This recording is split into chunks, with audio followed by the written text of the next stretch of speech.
Olá, meu nome é Antônio Lázaro Vieira Barbosa Júnior, sou participante do curso de extensão em Educação Especial na perspectiva da educação inclusiva e neste vídeo eu gostaria de apresentar um breve resumo do pensamento psicológico do psicólogo russo Lev Vygotsky. Eu sou um homem negro de pele clara, tenho cabelo cacheado, uso barba no rosto, camisa listrada nas cores branca e azul. À minha frente, alinhado com o queixo, tem um microfone condensador, levemente abaixo da boca. E atrás de mim, do lado direito, tem uma estante de madeira com alguns livros e alguns objetos. Lev Vygotsky foi um psicólogo nascido no final do século XIX, ainda no contexto do Império Russo, e falecido na década de 30, pouco tempo depois que a Revolução Russa ascendeu ao poder e chegou ao poder o socialismo. E foi justamente esse contexto do socialismo, do marxismo mais precisamente falando, do pensamento de Karl Marx, que conformou o pensamento, a teoria psicológica vygotskiana, na medida em que uma das principais ideias de Karl Marx que o Vygotsky se apropriou foi a ideia de materialismo histórico-dialético, segundo a qual são as relações materiais e de produção que determinam as relações sociais. Isso significa, no contexto do pensamento vygotskiano, que é a consciência que é determinada pelas relações materiais e de produção.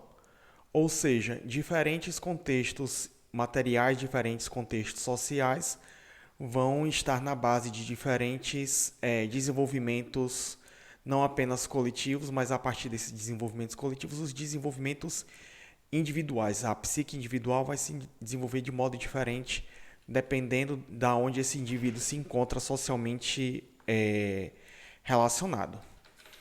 Isso vai ter influências também na representação desse mundo a partir da linguagem.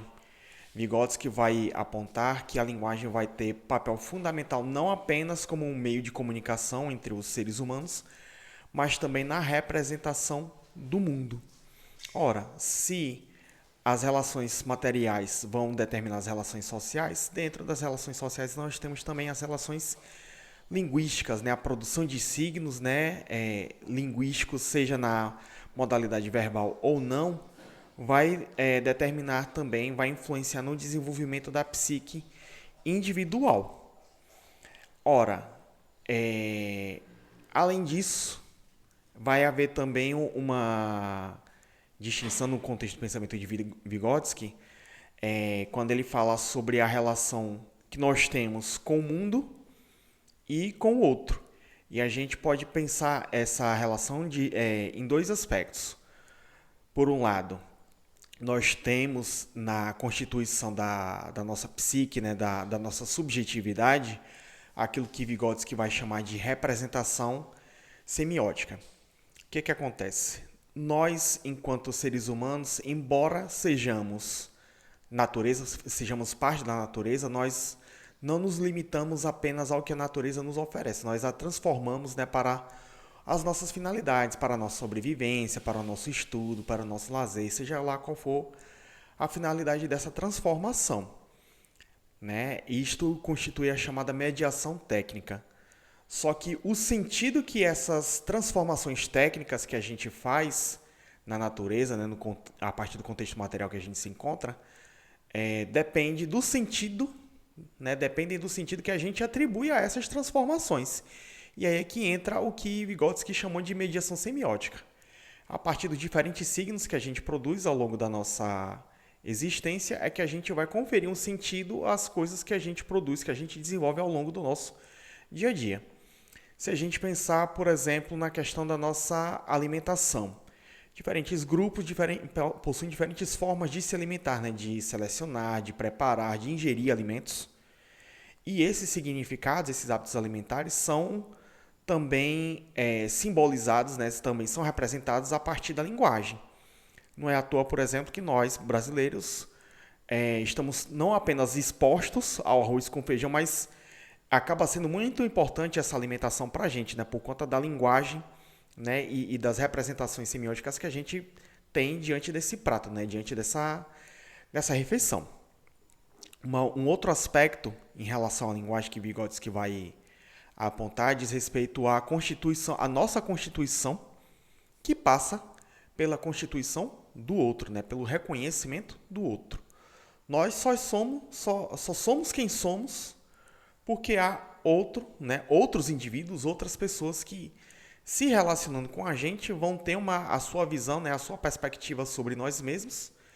E a partir daí, né, observando a representação que os outros fazem de nós, a gente vai internalizar essas representações e vamos construir a nossa própria. Isso vale não apenas para a representação que nós fazemos de nós mesmos, mas também para a representação que nós fazemos do mundo. Por isso que diferentes pessoas em diferentes contextos sociais vão ter diferentes representações de si mesmas, do contexto social em que se encontram e do mundo de uma forma geral. Ora, um outro ponto que Vygotsky vai apontar diz respeito a como nós, desde a infância e acredito eu, diria eu, até a nossa fase adulta, mas de uma forma mais marcada na infância, vamos nos apropriando, vamos elaborando diferentes conceitos, né, de diferentes formas de conhecer, de se apropriar do mundo em que nos encontramos. E aí ele vai fazer uma distinção entre os chamados conceitos espontâneos, que emergem a partir do cotidiano, né, de uma elaboração espontânea, né, desses indivíduos, né, que vão aprendendo dentro do meio social em que estão inseridos, e dos conceitos científicos que são elaborados de uma forma mais sistemática, mais complexa, e que na nossa sociedade, né, no nosso país, está associada, por exemplo, ao contexto escolar. Ora, é claro que a ciência ela tem os seus mecanismos que não se reduzem ao contexto escolar, mas predominantemente aqui na nossa realidade a gente apreende, tem contato com esses conceitos justamente no meio escolar. E aí, qual vai ser o papel do professor nesse sentido? Vai ser auxiliar as crianças, né, os estudantes, né, nas diferentes etapas do seu desenvolvimento, do seu ensino-aprendizagem, a passar dos conceitos espontâneos, né, do que a gente poderia chamar de senso comum, para os conceitos científicos que resultam das diferentes áreas do conhecimento no campo da ciência, eu diria até mesmo da filosofia e da arte.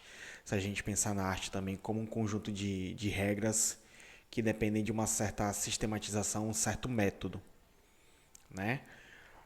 Como é que a gente pode aproveitar essa distinção no campo da filosofia?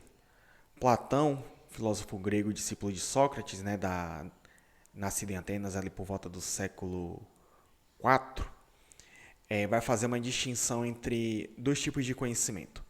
A doxa, que depende dos nossos sentidos, né, está associada ao que a gente percebe dos nossos sentidos, que está associada ao senso comum, e a episteme, que está associada ao uso da razão, né, que está associada a todo e qualquer tipo de conhecimento sistemático, rigoroso, que inclui não apenas o que a gente concebe hoje como ciência, mas como outras atividades humanas também.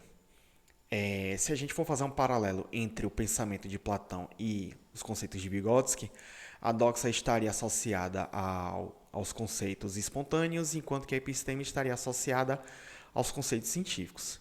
E aí qual vai ser o papel do professor de filosofia nesse sentido?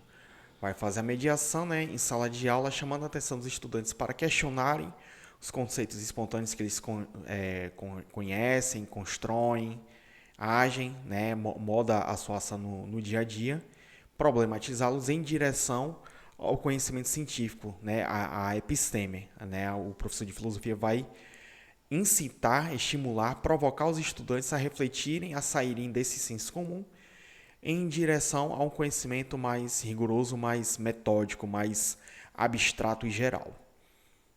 É isto, muito obrigado pela atenção e até a próxima.